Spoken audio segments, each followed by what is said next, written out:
I don't care if it's PLC programming, robot programming. Don't be picky. Just say, hey, I'll take whatever you can give me. I'll look at prints. I'll do whatever. Maybe try to avoid doing a lot of physical labor stuff because a lot of companies will potentially try to take advantage of that. They may just put you to work on building some stuff or doing whatever. And if they're going to do something like that, then yes, they need to be paying you, even if it's minimum wage and we're calling it a training experience. But if you're going to be doing a ton of that, I would just overall try to avoid a lot of that. I would rather work for free and put in the time sitting with their controls engineer, because that's what's going to leapfrog you years into the future, and that's what's going to actually that's what's actually going to get them to hire you into a controls engineering position. Doing like mechanical assembly, it's going to be hard for them to make that leap. You're going to gain some experience, and that experience is going to be super valuable, but for you to get to where you actually want to be in like a controls engineering aspect, you want to build those skill sets out so that way you're applicable. That way you're able to be put to the job. That way, whenever something arises and they're in a pinch, they utilize you.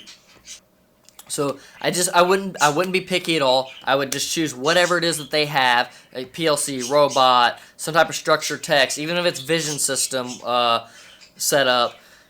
Any aspect of any of that, even if it's changing tags in a PLC and doing some monotonous thing, at least you're seeing the overall user interface and you're getting exposure to terminology and whatnot.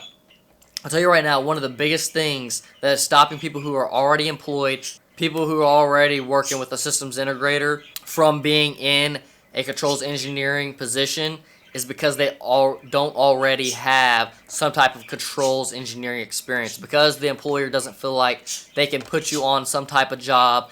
And that threshold right there is a huge threshold, because as soon as they start putting you on jobs, your experience, that's when your experience skyrockets, and they're not going to want to put you on those jobs unless you're doing work for free, or they think you're able to handle those type of jobs, or at least handle some aspect of those type of jobs. So that's what's going to be super valuable for both you and the employer.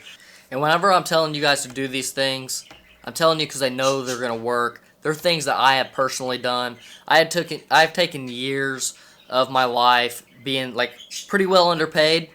Probably I'd say almost $5 under industry average my entire career. And I did it because I was chasing opportunity, chasing being with a company, and trying to grow within that company and be an entrepreneur, be basically an entrepreneur within a company. That's basically what entrepreneur means.